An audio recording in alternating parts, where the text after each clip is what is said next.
우리 함께 신앙 고백하시겠습니다. 전능하사 천지를 만드신 하나님 아버지를 내가 믿사오며 그 외아들 우리 주 예수 그리스도를 믿사오니 이는 성령으로 잉태하사 동정녀 마리아에게 나시고 본디오 빌라도에게 고난을 받으사 십자가에 못 박혀 죽으시고 장사한 지 사흘 만에 죽은 자 가운데서 다시 살아나시며 하늘에 오르사 전능하신 하나님 우편에 앉아 계시다가 저리로서 산자와 죽은 자를 심판하러 오시리라. 성령을 믿사오며 거룩한 공회와 성도가 서로 교통하는 것과 죄를 사하여 주시는 것과 몸이 다시 사는 것과 영원히 사는 것을 믿사옵나이다. 아멘.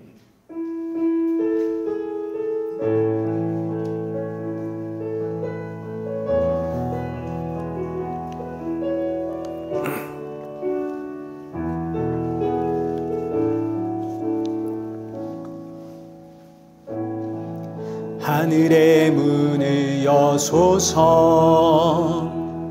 이곳을 주목하소서 주를 향한 노래가 꺼지지 않으니 하늘을 열고 보소서 이곳에 임재하소서 주님을 기다립니다. 기도의 향기가 하늘에 닿으니 주여 임재하여 주소서 이곳에 오셔서 이곳에 앉으소서 이곳에서 드리는 예배를 받으소서 주님의 이름만이 오직 주의 이름만 이곳에 있습니다. 이곳에 오셔서 이곳에 앉으소서 이곳에서 드리는 예배를 받으소서 주님의 이름만이 오직 주의 이름만 이곳에 있습니다. 우리 이 시간 예배 앞에 서 있는 우리의 모습을 한번 점검하시면서 오늘 주시는 말씀이 지치고 상한 내 영혼에 담비와 같은 말씀이 되어지도록 내 마음을 열어주옵소서. 주시는 말씀 앞에 아멘으로 화답하는 성도 되게 하소서. 그리고 함께하는 우리 사랑하는 성도들에게도 새 힘과 위로와 안식의 예배가 되도록 은혜 부어 주옵소서. 우리 함께 기도의 자리로 나아가겠습니다. 기도하겠습니다.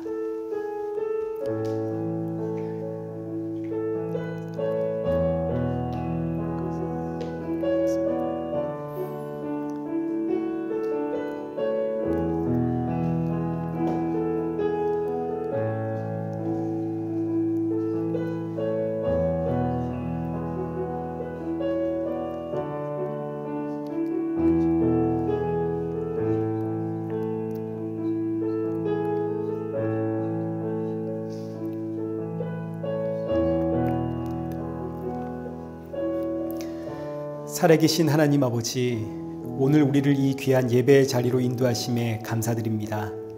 지치고 상한 심령들이 이 자리에 모였사오니 오늘의 예배가 사랑하는 모든 성도들에게 참 위로와 평안과 안식의 예배가 되어지도록 은혜 부어 주옵소서. 주가 주시는 생명의 말씀으로 새롭게 시작하는 이 한 주를 살아가게 하시고 날이 가면 갈수록 예수 그리스도의 십자가의 은혜와 사랑만이 우리 안에 더욱더 풍성해지는 복된 성도들 되게 하여 주옵소서. 예수님의 이름으로 기도드리옵나이다. 아멘. 우리 함께 교독문 제31번을 우리 교독하시겠습니다.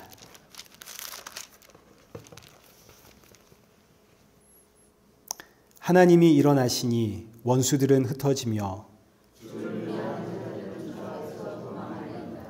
연기가 불려가듯이 그들을 몰아내소서.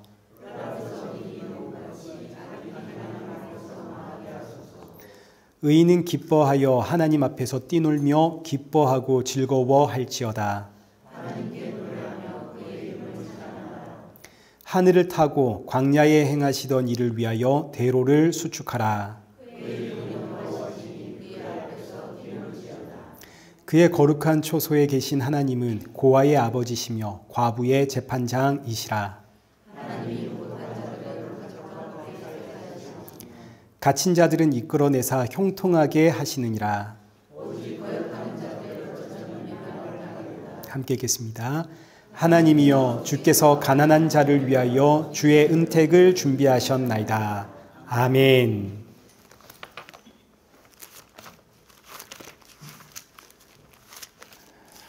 찬송가 35장 함께 찬양하시겠습니다.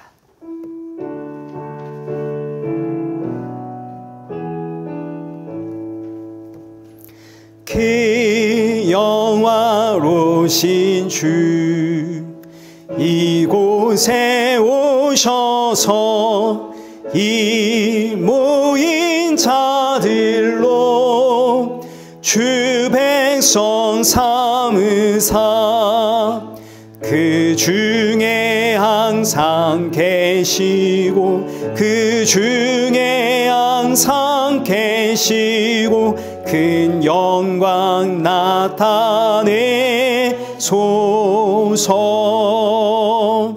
이 백성 기도와 또 예물 드림이 향내와 같으니 곧 받으옵소서.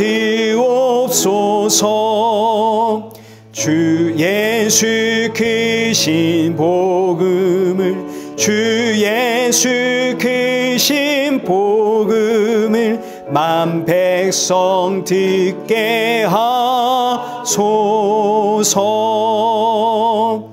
또 우리 자손들 다 주를 기리고 저 성전 돌같이 긴하게 하소서.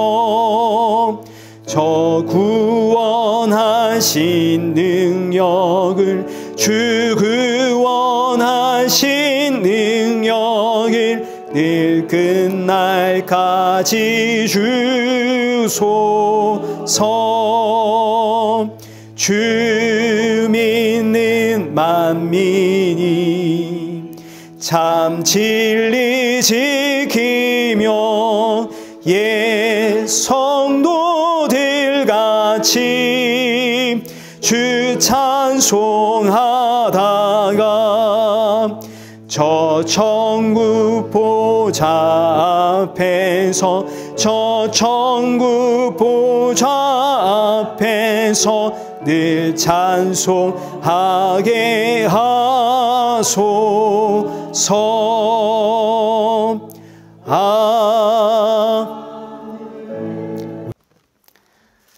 우리 시간 함께 성경 봉독하시겠습니다. 우리 오늘 보실 하나님 말씀 고린도전서 13장 8절에서 13절까지의 말씀입니다. 우리 한 절씩 교독하겠습니다.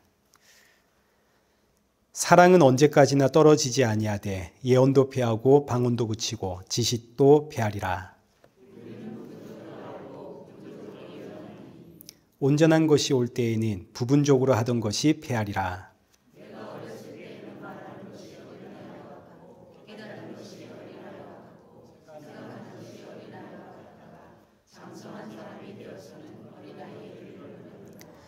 우리가 지금은 거울로 보는 것 같이 희미하나 그때에는 얼굴과 얼굴을 대하여 볼 것이요 지금은 내가 부분적으로 아나 그때에는 주께서 나를 아신 것 같이 내가 온전히 알리라. 그런즉 믿음, 소망, 사랑 이 세 가지는 항상 있을 것인데 그 중에 제일은 사랑이라. 아멘. 교회 소식 알려드리겠습니다. 우리 다음 주 대표기도는 우리 윤경숙 권사님 다음 주 대표기도 부탁을 드리겠습니다. 그리고 지금 들어오실 때 보셨겠지만 이게 이제 저희 교회 원래 헌금 봉투입니다. 그런데 이제 이렇게 인쇄를 하면 좀 비싸거든요. 저희 교회 재정이 좀 어려우니까 제가 일반 봉투 준비를 했습니다. 그래서 여러분 뒤에 배치를 해놨으니까 일반 봉투에 여러분 이름도 성함 쓰시고 그리고 이제 헌금 내역 쓰시고 이렇게 하시면 되겠습니다. 아, 난 이건 못마땅합니다. 나 이렇게 해야 되겠습니다. 손. 네, 이렇게 했다는 거 이해해 주시면 좋겠습니다. 다음 주에는 이제 저희 교회 맛있는 음식이 준비가 될 겁니다. 한국에서 예전에 저희 교회에 다니셨던 지미아 집사님이 이제 헌금을 보내셨는데 우리 한혜주 권사님을 통해서 보내셨거든요. 그래서 덕분에 이제 저희 교회 이제 맛있는 식사가 준비될 텐데 제가 지미아 성도님 연락처가 없더라고요. 감사 인사를 하고 싶었는데 이제 나중에 카톡 있으신 분 저한테 좀 알려주시면 제가 또 감사합니다 하고 연락을 드리겠습니다. 네, 그리고 이제 정말 오랜만에 그 두 부부 오셨는데 이따가 예배 끝나고 또 시간이 된다면 우리 교제하고 편안하게 그렇게 만났으면 좋겠습니다. 우리 이 시간 헌금 봉헌하겠습니다. 우리 헌금 봉헌 한혜주 권사님 부탁을 드리겠습니다.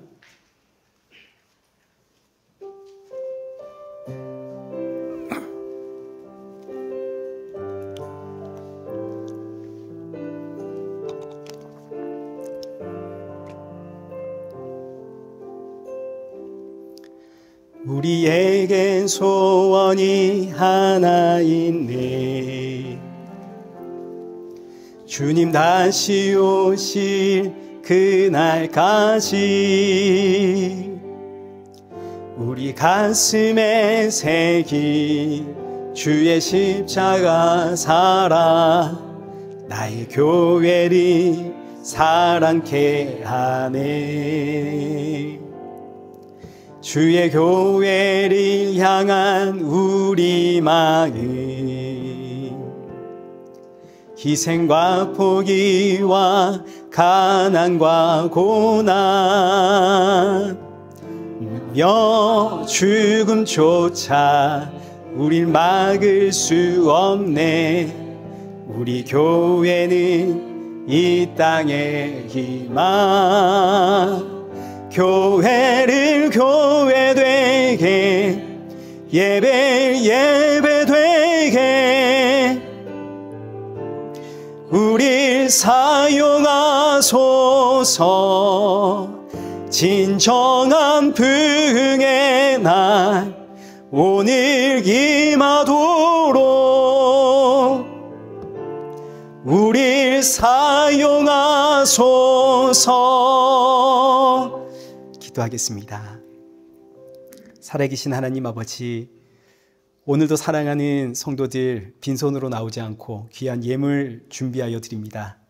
이 헌금이 죽음에서 나를 살리신 예수 그리스도라는 사실 꼭 기억하게 하시고 주님 앞에 드림이 언제나 우리의 기쁨이고 또 나의 모든 것이 주의 것임을 항상 고백하며 살아가는 우리 복된 성도들 되게 하여 주옵소서. 예수님의 이름으로 기도드리옵나이다. 아멘. 우리 오늘 본문 고린도전서 13장 8절에서 13절입니다. 그 중에서 제일은 사랑이라 라는 제목으로 오늘 본문의 말씀 우리 함께 살펴보겠습니다. 먼저 지난주에는 더욱 큰 은사와 가장 좋은 길이 무엇인지에 대해서 우리가 한번 살펴보았습니다. 더욱 큰 은사, 가장 큰 은사란 무엇인가? 지난주에 보았듯이 여기 1절에서 3절은 가장 큰 은사가 무엇인지를 우리에게 알려주는 말씀입니다. 여기 1절 말씀을 보시면 내가 사람의 방언과 천사의 말을 할지라도 뭐가 없으면, 사랑이 없으면 소리나는 구리와 울리는 꽹과리와 같다. 방언을 하고 예언을 하면 정말 대단한 거 아닙니까? 그러나 사랑이 없으면 아무리 방언을 하고 예언을 해도 그게 전부 시끄러운 소음에 지나지 않는다. 2절, 내가 예언하는 능력이 있어 모든 비밀과 모든 지식을 알고, 여기 지금 이게 한 묶음입니다. 예언하는 능력이 있어. 그 예언이 뭐냐? 모든 비밀과 모든 지식을 알아서 풀어주는 것. 그러니까 한마디로 성경을 풀어주는 게 예언이라는 이야기죠. 이렇게 예언하는 능력이 있고 또 산을 옮길 만한 모든 믿음이 있을지라도 사랑이 없으면 아무것도 아니다. 여기 3절도 마찬가지죠.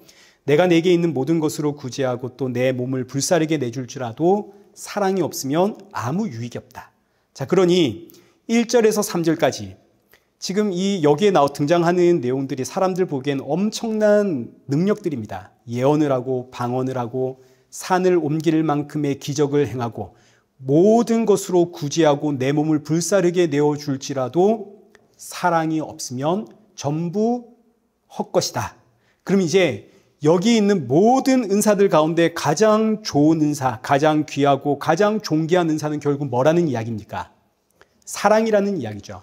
근데 이 사랑은 우리 지난주에 보았듯이 남녀 간의 사랑을 말하는 것도 아니고 부부끼리의 사랑을 말하는 것도 아니고 부부와 자녀 간의 사랑을 말하는 것도 아닙니다. 이 사랑은 아가페, 하나님의 사랑입니다. 하나님의 사랑은 언제나 예수 그리스도의 성육신과 십자가입니다. 그러니 결국 가장 좋은 은사, 가장 귀한 은사, 최고의 은사는 예수 그리스도가 나와 함께 하시는 임마누엘의 은사, 다른 말로 하면 구원의 은사. 내가 믿음이 있고 능력이 있고 하나님의 어떤 그 비밀을 안다고 말하면서 사랑이신 예수님을 모른다면 그 믿음은 대체 무슨 믿음이고 그 능력은 어디서 나온 능력이며 또 그가 안다는 비밀은 대체 뭡니까? 참 이건 무서운 이야기입니다. 우리 지난주 골로새서에서 보았듯이 골로새서 1장 26절 이하에 만세와 만대로부터 감추어진 하나님의 비밀이 있는데 그 비밀이 뭐냐면 우리 안에 계신 예수 그리스도입니다. 근데 이 예수님을 모르면서 나는 비밀을 안다, 나는 예언을 한다, 나는 믿음이 있다, 나는 능력이 있다. 야, 이건 진짜 무서운 이야기 아닙니까? 예수님을 모르는데 믿음이 있고 능력이 있고 비밀을 안다면 참 이건 그 사람 무서운 이야기죠. 자, 그래서 이제 이어지는 4절부터 7절까지 가장 좋은 은사, 사랑이 무엇인가에 대한 이야기가 이제 쭉 이어지는데 4절부터 여기 7절까지의 사랑을 한번 보시면 이제 지난주에는 이런 표현을 안 썼지만 사랑의 적극적인 면과 소극적인 면이 이제 구분이 됩니다. 사랑의 적극적인 면은 사랑은 이런 것이다. 이렇게 해라. 이제 적극적인 우리에게 그 명령입니다. 사랑은 이런 것이다. 소극적인 면에서의 사랑은 이런 건 하지 마라. 어떤 의미인지 아시겠죠? 그러면 이제 먼저 사랑의 적극적인 측면은 뭐냐? 여기 4절에 사랑은 오래 참는 것이다. 사랑은 온유한 것이다.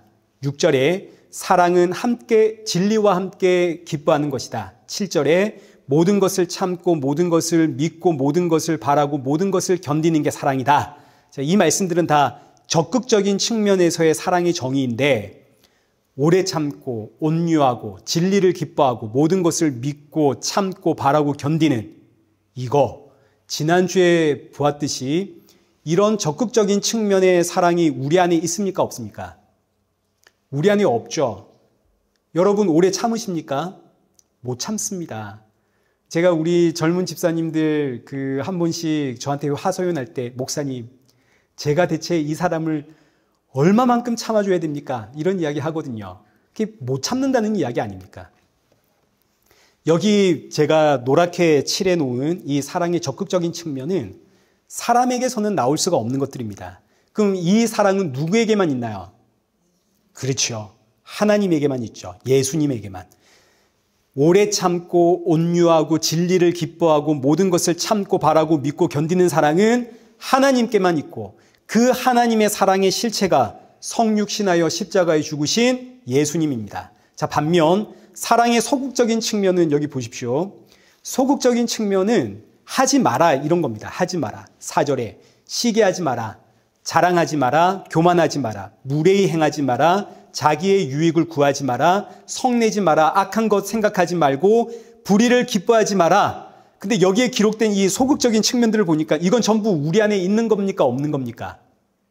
이게 전부 우리 안에 있죠. 우리는 시기하고 자랑하고 교만하고 무례히 행하고 항상 자기 유익을 찾고 구하고 성내고 악한 것 생각하고. 자, 그러니 지금 가만 보니까 해라 하는 건 우리 안에 없죠.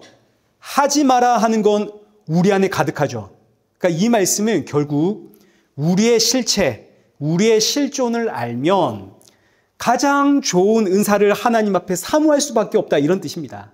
자, 보십시오. 천사의 말을 하고 예언을 하고 산을 옮길 만한 믿음이 있고 모든 것을 가지고 구제를 하고 내 몸을 불사르게 내어준다고 해도 사랑이 없으면 헛것입니다. 그러니까 지금 나에게 가장 시급한 것은 사랑을 가지는 것인데, 사랑을 가지려고 나를 보니까 사랑은 이런 것이다 하는 요소들은 내 안에 없고, 사랑은 이런 건 해서는 안 되는 것이다 하는 것들은 내 안에 가득하고, 세상에 내 안엔 사랑이 없습니다. 사랑을 가져야 되는데 나에게는 사랑이 없죠. 근데 이때 사랑이 예수님 아닙니까?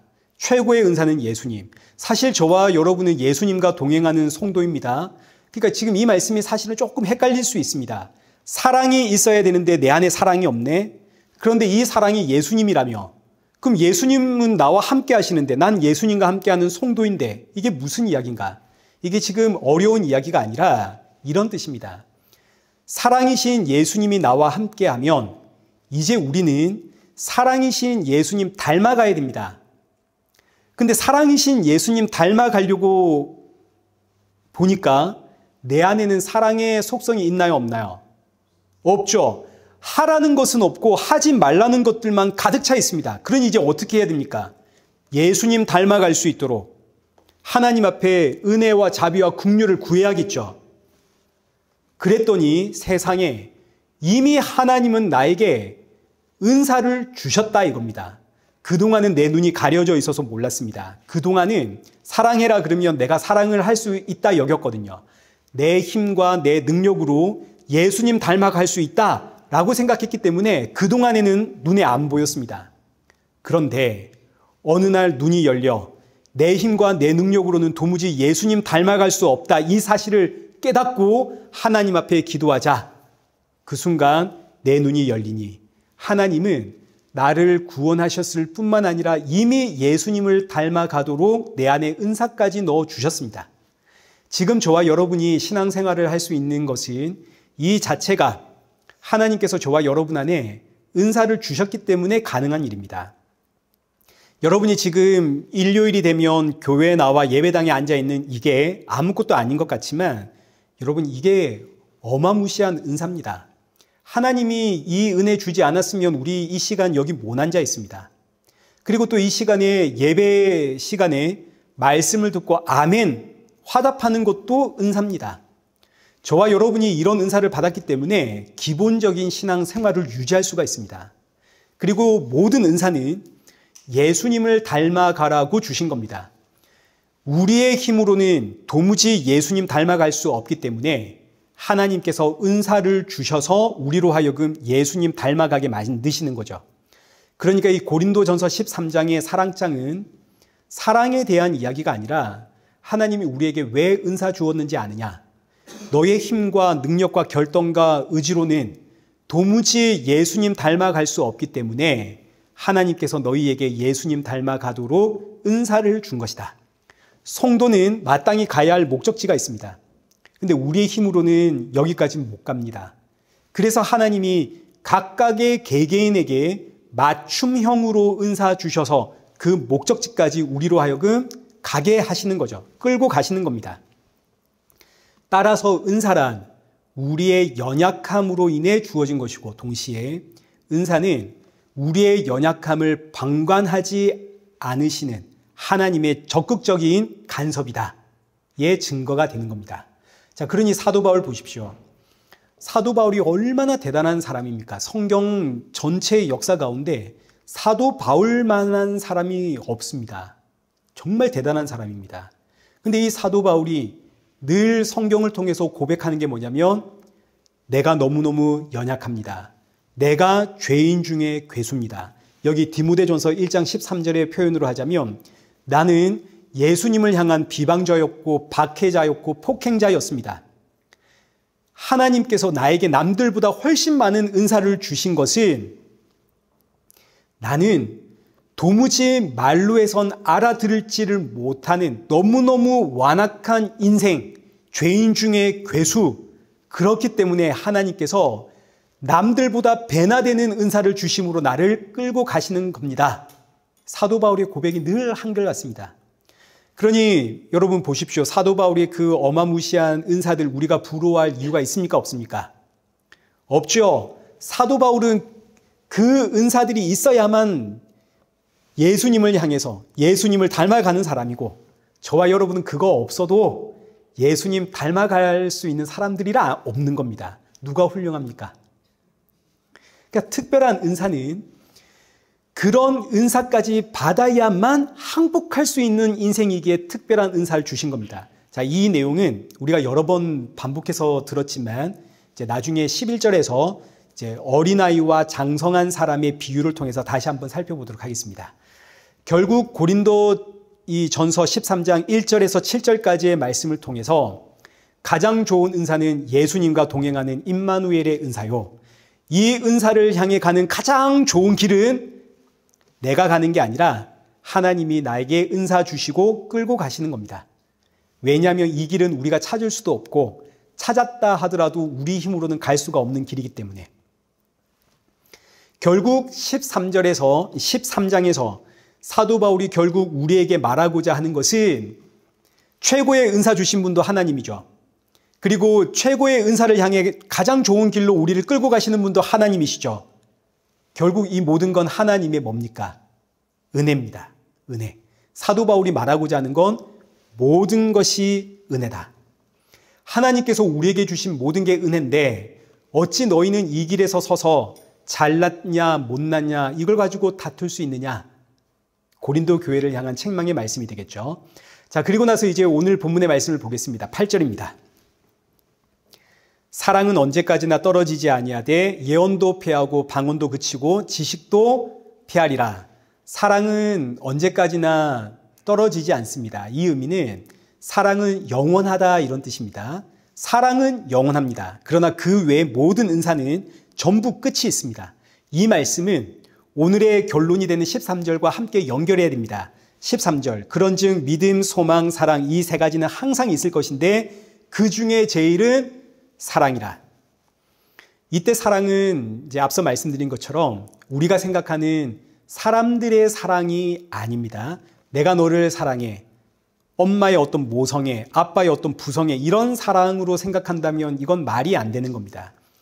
여러분, 믿음, 소망, 사랑이 있는데 믿음으로 구원을 받습니까? 사랑으로 구원을 받습니까? 믿음으로 구원을 받죠. 이 세상에는 사랑꾼들이 엄청 많습니다. 저희 교회에도 사랑꾼들이 있습니다. 우리 여기 박중선 집사님, 선우원 집사님 정말 사랑꾼들입니다. 자기 아내만 바라보는 그냥 해바라기 같은 사람들. 그런데 그 사랑으로 구원받을 수 있는 사람이 있습니까? 없습니까? 없죠. 자, 그러면 사랑이 중요합니까? 믿음이 중요합니까? 누가 봐도 믿음이 중요하죠. 근데 왜 여기서 사랑이 제일이라 그러나요? 그 이유는 이 사랑이 아가페이기 때문에. 아가페는 하나님의 사랑. 하나님의 사랑은 예수 그리스도. 그리고 여기 요한일서 4장 8절 보시면 하나님은 사랑이시라. 하나님은 사랑이신데 이 사랑이 예수님 아닙니까? 그러니까 하나님은 사랑이시다. 이 꼴 하나님은 예수님이시다. 그래서 8절에서 사랑은 영원하다 그러는 겁니다. 모든 것이 사라져도 사랑은 영원합니다. 왜냐하면 사랑은 영원하신 예수님이기 때문에. 마찬가지 여기 13절에 믿음, 소망, 사랑 그 중에 제일은 사랑이다. 그 이유는 사랑이 예수님이고 예수님이 계시기 때문에 믿음과 소망이 존재하는 겁니다. 예수님이 없으면 믿음과 소망도 존재하지 않습니다. 믿음과 소망은 사랑이신 예수님이 계시기에 존재하고 따로 독립적으로 존재할 수 없죠. 예수님 계시기에 믿음이 임하고 예수님 계시기에 예수님 만날 그날을 소망하게 되는 거죠. 그래서 믿음, 소망, 사랑은 한 세트입니다. 사랑이 있기에 믿음과 소망이 존재를 하고 사랑이 있기에 믿음과 소망은 영원합니다. 그러나 그 중에 제일이 사랑인 이유는 이 사랑이 예수님이시기 때문에. 자, 그럼 이제 보십시오.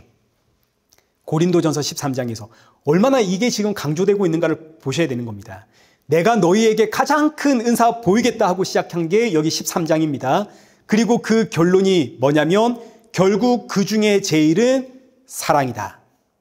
가장 큰 은사는 사랑이다. 예수 그리스도다. 영원하신 예수님이 나와 함께하기에 우리가 영원한 존재가 되었습니다.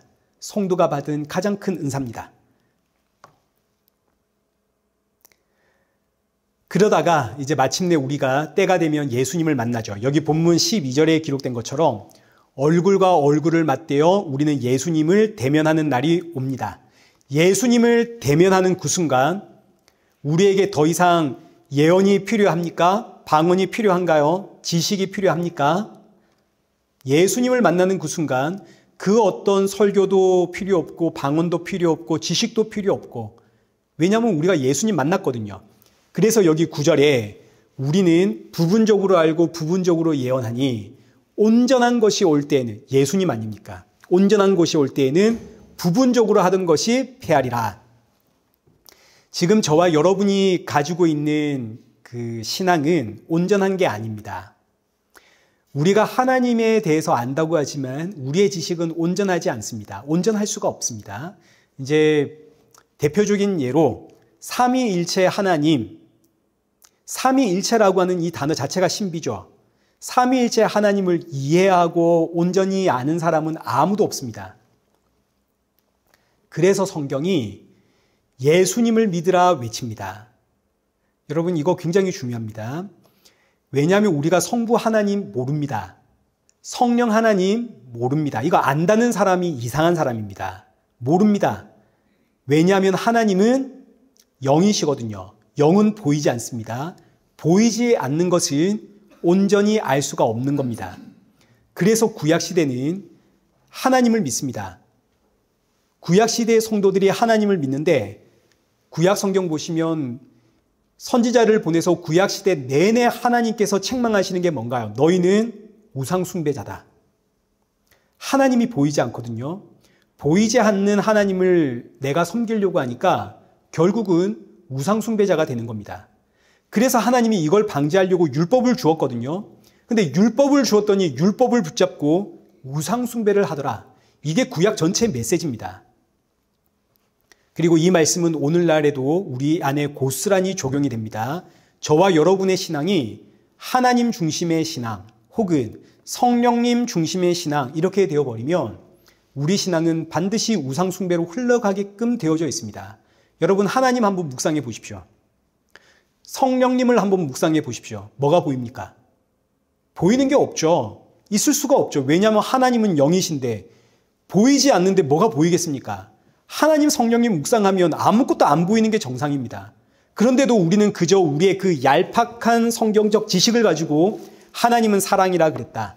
하나님은 기도하면 응답하시는 하나님이라 그랬다. 성령님은 기도하면 나를 도와주는 분이라 그랬다. 11조하면 하나님은 복 주신다 그랬다. 그래서 온 마음과 힘을 다해 하나님께, 성령님께 복 주십시오, 도와주십시오, 문제 해결해 주십시오. 이거는 무엇과 같냐면 접시에 물 떠놓고 비나이다 비나이다 비는 것과 똑같은 겁니다. 우상숭배입니다.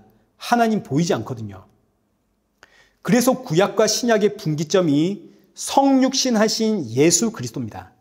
예수님은 누군가?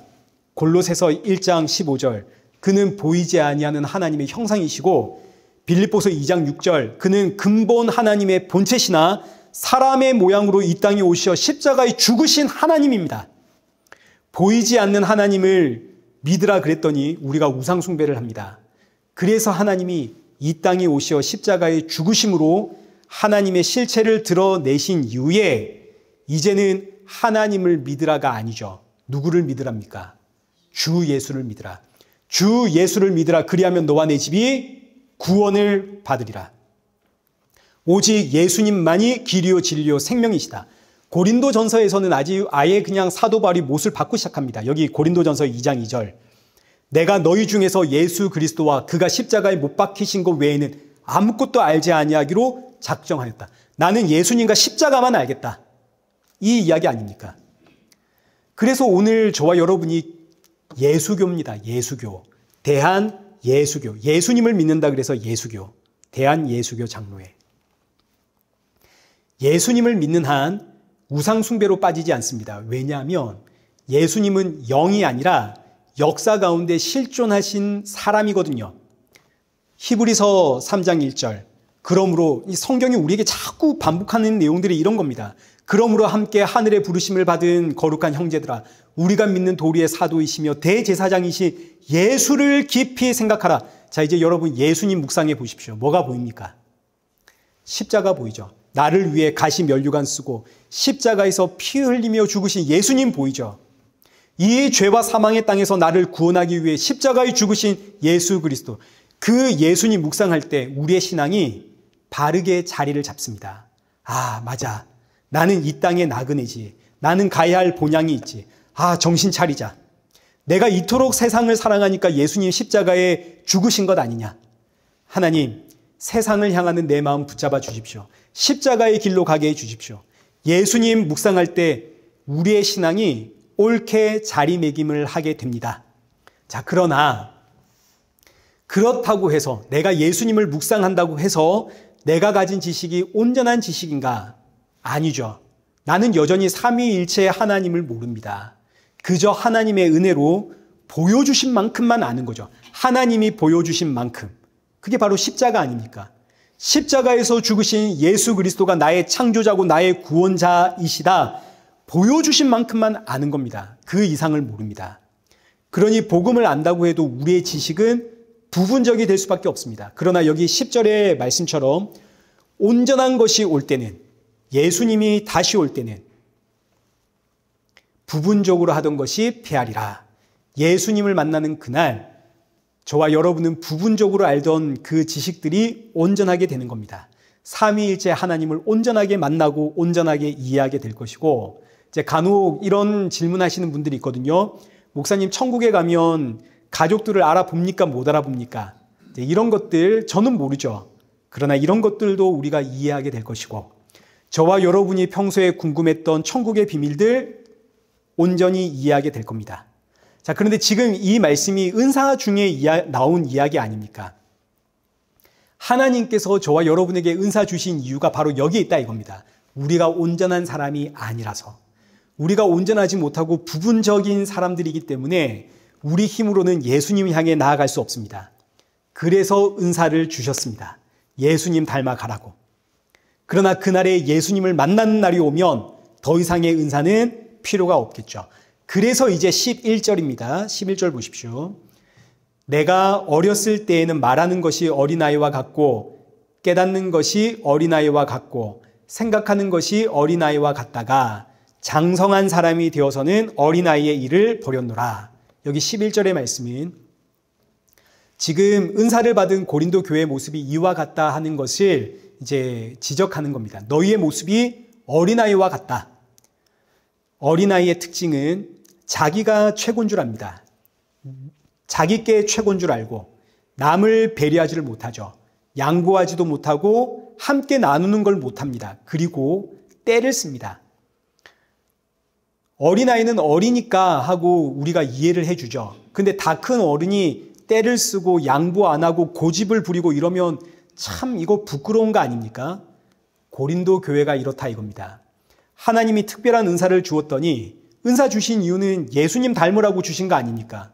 그 중에서도 특별한 은사는 이 사람은 이 정도까지 있어야만 하나님 앞에 항복할 수 있는 사람이라 주신 겁니다. 근데 문제는 고린도 교회의 성도들이 스스로 나는 어른이다. 내가 이 교회에서 은사를 더 많이 받은 어른이다. 이렇게 말을 하지만 실제로 그들이 하는 행동 보니까 완전히 어린아이입니다. 말하는 것이 어린아이와 같고 깨닫는 것이 어린아이와 같고 생각하는 것이 어린아이와 같고 내가 받은 은사가 최고인 줄 알고 자랑하고 싸우고 다투고 내가 가진 은사를 가지고 남을 배려하거나 이해하거나 나누거나 이러지를 못합니다. 심지어 한쪽에서는 나도 저런 은사 달라고 하나님 앞에 떼쓰고 있습니다. 그래서 사도 바울이 하는 말이 너희가 장성한 사람이라 하면서 어찌 말하는 것은 어린아이와 같으냐. 장성한 사람이 되었다면 어린아이의 일을 버려야 되는 거 아니냐. 근데 여기서 장성한 사람이 되었다면 이라고 번역한 이 문장이 원어로 보자면 장성한이라는 단어는 태어나다 이런 뜻입니다. 태어나다. 사람이라고 번역된 이 단어는 남자 혹은 남편이라는 뜻입니다. 그러니까 장성한 사람이 되었다면 이 의미는 남자로 태어났다면 혹은 남편으로 태어났다면 어린아이의 일을 버렸노라. 이게 무슨 이야기냐면 저와 여러분의 거듭남, 저와 여러분의 다시 태어남을 뜻하는 표현입니다. 저와 여러분이 원래 여자 아닙니까? 신부. 근데 신랑이신 예수님이 나를 찾아와 성령이 임하여 내가 거듭났습니다. 새로운 피조물로 다시 태어났습니다. 이걸 표현한 단어가 여기 장성한 사람이라는 이 표현입니다. 남자 혹은 남편으로 다시 태어났다면 여기 이 문장 안에는 이제는 내가 사는 게 아니라 내 안에 참 신랑이신 예수님이 사신다, 이런 의미가 담겨 있는 겁니다. 거듭남의 표현입니다. 어떤 의미인지 아시겠죠? 성령으로 태어나 예수님이 내 안에, 내가 예수님 안에 있는 새로운 피조물, 장성한 사람, 거듭난 성도가 되었다면 어린아이의 모습을 버려야 되지 않겠느냐. 그러니까 이 의미는 거듭나지 못한 사람은 어린아이다, 이런 의미도 담겨 있습니다.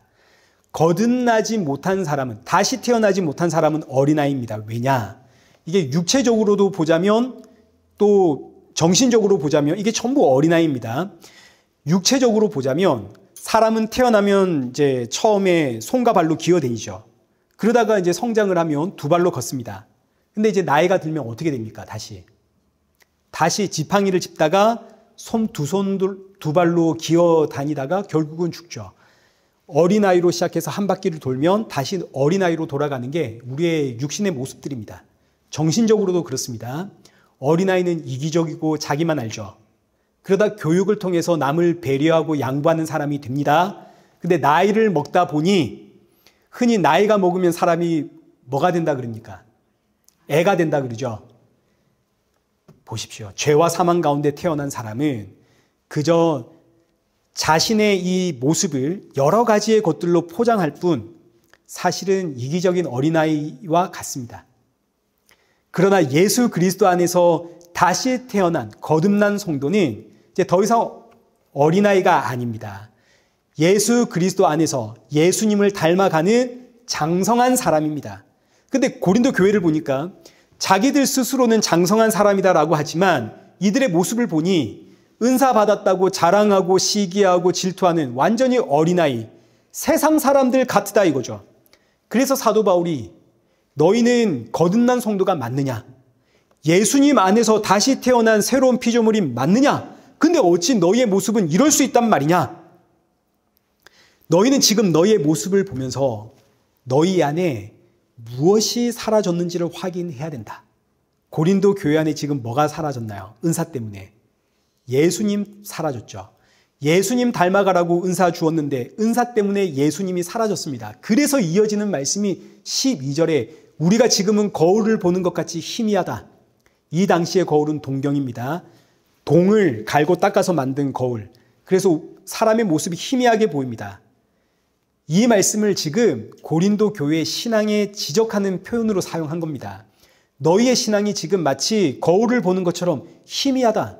너희의 신앙에서 지금 누가 안 보인다는 이야기입니까? 예수님이 안 보인다는 뜻입니다. 그러나 그날이 오면 예수님이 다시 오시는 재림의 날입니다. 그날이 오면 그때에는 얼굴과 얼굴을 너희가 대면해서 볼 것이다. 또 마찬가지 지금은 내가 부분적으로 아나. 이건 고린도 교회뿐만이 아니라 사도 바울이 이 말씀을 듣고 또 읽어갈 오늘 이 시대 모든 성도들까지 다 포함한 표현입니다. 우리 모두가 다 지금 부분적으로 알지만 그날에는 주께서 나를 아신 것처럼 우리가 온전하게 알게 될 것이다. 그리고 나서 이어지는 것이 그런즉 믿음, 소망, 사랑 이 세 가지는 항상 있을 것인데 그 중에 제일은 사랑이라. 그러니 지금 고린도 교회에게 결국은 뭘 회복해야 된다는 이야기를 하는 겁니까? 사랑을 회복해야 된다는 이야기를 하는 거죠. 지금 너희의 신앙이 마치 거울을 보는 것처럼 예수님이 보이지 않는 희미한 그런 신앙이다. 그러나 기억을 해라. 믿음, 소망, 사랑 그 중에 제일은 사랑이신 예수님이다. 우리의 믿음의 대상, 우리의 소망의 대상은 언제나 예수님이고 우리 신앙의 핵심은 언제나 예수님이시다. 예수님을 떠나서 너희가 가지고 있는 은사는 하나님이 주신 것 아니다. 우리가 받은 가장 좋은 은사는 예수님이 나와 함께하는 임마누엘의 은사다. 그리고 하나님은 가장 좋은 것일수록 자기 백성들 모두에게 주시기에 하나님은 공평하신 하나님이시다. 여러분, 송명희 시인 아시죠? 이제 뇌성마비 장애를 가지신 분 아닙니까? 근데 이분의 그 대표적인 찬양이 공평하신 하나님입니다. 하나님은 왜 공평하신가? 이 송명희 시인이 어릴 때에 그 집에 감금돼 살았다 그러죠. 어디 나가지를 못하고. 근데 한 전도자가 이제 그 집을 방문을 해가지고 복음을 증거하면서 하나님은 공평하시다 그랬답니다. 이 송명희 씨가 굉장히 화가 났답니다. 하나님이 어떻게 공평한가? 다른 사람들은 팔다리가 멀쩡하고 나는 이렇게 베베 꼬였는데, 다른 사람들은 나가서 사람들과 만나 교제도 하고 뛰어놀고 돈도 버는데 나는 사람들도 만나지 못하고 교제도 못하고 하고 싶은 일도 하지 못한다. 하나님은 어떻게 공평할 수 있는가? 그런데 어느 날 예수님을 만나니까 하나님은 참으로 공평하시구나. 왜요? 팔다리가 멀쩡한 사람들에게만 구원의 은혜를 주신 게 아니라 나같이 장애가 있는 사람들에게도 똑같은 구원의 은혜를 주시고, 하나님은 사람의 어떤 자격과 조건을 보고 구원의 은혜를 주시는 것이 아니라 하나님의 백성, 내가 사랑한다는 그 이유 하나만으로 이 가장 귀하고 복된 구원의 은혜를 주시는구나. 하나님은 참으로 공평하신 하나님이구나. 반대로 이 세상에는 잘났고 멋지고 훌륭한 사람들이 너무 많습니다. 근데 그들은 예수님을 모릅니다. 그렇기에 그들은 아무리 잘났어도 구원의 은혜가 없습니다. 그래서 나온 찬양이 공평하신 하나님이다 라는 찬양입니다. 그러니 사랑하는 성도 여러분, 세상의 가치관을 가지고 이 고린도 교회처럼 너와 나를 비교하면 안 됩니다. 세상의 가치관으로 너와 나를 비교하면 우리 삶에는 공평한 게 하나도 없습니다.